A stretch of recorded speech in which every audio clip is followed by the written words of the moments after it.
Good morning, Pastor. Although at this point it's really more of a good evening. Going to go ahead and get into this. It's going to be a really short one for me today, but I hope I still get the point across. So you gave me Romans 12, 1 and 2, and let's go ahead and get started by reading that. I appeal to you, therefore, brothers and sisters, by the mercies of God, to present your bodies as a living sacrifice, holy and acceptable to God, which is your spiritual worship. Do not be conformed to this world, but be transformed by the renewing of your minds, so that you may discern what is the will of God, what is good and acceptable and perfect. So the first thing that I wanted to do was I wanted to look up sacrifice in the dictionary, because that's an interesting word. And the definition that I found was an act of slaughtering an animal or person or surrendering a possession as an offering to God or to a divine or supernatural figure. Now, obviously, we're not talking about slaughtering a person, because Paul says very specifically, present yourself as a living sacrifice. Now, living sacrifice, it still goes back to saying that it's your spiritual worship. So it's not just something that you're doing physically, it's your spiritual worship. You know, Jesus told the woman at the well that people would be coming who would worship him in spirit and in truth. So, to me, this is kind of a holistic thing. And by that I mean you're not just giving up your body, it's all of it. So the question then becomes, what all are we needing to sacrifice? And the answer is everything. And by sacrificing, it means surrendering. Therefore, surrender yourself. Give yourself over. Give yourself up. Well, what all are we giving over? Well, we're giving over our priorities. We're giving over our goals. We're giving over our what we find meaning in that is external to that. We are giving all of that over, our visions, our desires, all of that over to God. So when we're presenting ourselves, we're saying, okay, I'm yours now.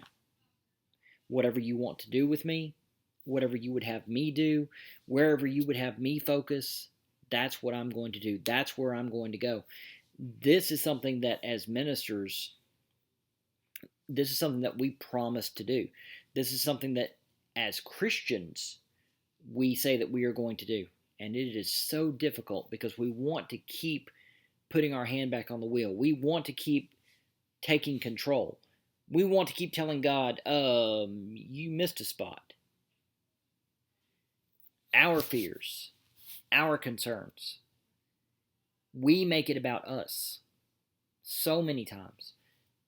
And the truth of the matter is we can't. What we have to do is we have to surrender. We have to give over. We have to get out of God's way and get out of our own way in order to find that fulfillment, in order to find that purpose. So we are, again, surrendering ourselves as a holy and living sacrifice, holy and acceptable to God, which is your spiritual worship. And then it says, do not be conformed to this world. Not conformed by this world, don't be conformed to this world. I think the preposition here is important. And the reason I say that is because they're not saying don't let the world shape you. Paul is specifically accusing people of shaping themselves to fit the world. That's an act that we do. It's not something that is done to us. It's something that we do because we are trying to fit in. We are trying to make ourselves into a person that the world accepts. And that's not going to work. Number one, because the world is fickle. Number two, because the world does not have our interest, our lives, our happiness, our fulfillment in its heart. We have to maintain that goal. We have to maintain that focus. We have to conform ourselves We have to make ourselves into the kind of person. And how do we do that? Well, obviously, we cannot do that apart from God. We must grow with God, and we must grow to God. So that's what we're forming ourselves into. That's that shaping. And that shaping is the kind of thing that comes on a daily basis. That's that sort of thing that we do there. So, that you may discern the will of God, what is good and acceptable and perfect. So, as we grow towards God, and as we grow towards each other, because that is part of the will of God, that communion, that faithful, honest communion, not only going upward to God, but also going outward. One of my favorite quotes from John Wesley is that there is no holiness apart from social holiness. And it doesn't mean that we have to be holy in such a way that everyone approves of it. What that means is that if our Christianity is only internal, if it's not making an effect on those around us, then it's not counting for anything. It's wasted. It's not following the commandments that Jesus set out. That's what we must become. That's what we must present.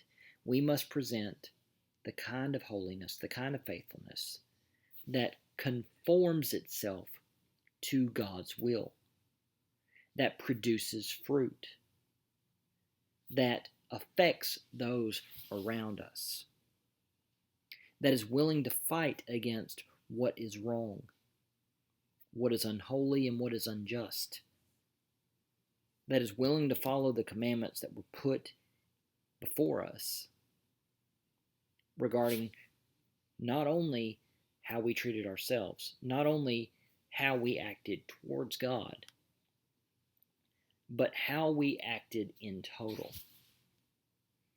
That's what I found in this. So it's a complete surrender.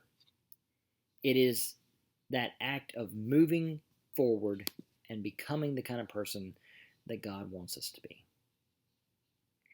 That's it for me today. I'm giving you 2 Corinthians chapter 4, verses 7 through 11. I hope you have a wonderful Sunday, a wonderful sermon, and I will see you on Monday. God bless you, brother. Love you. See you later.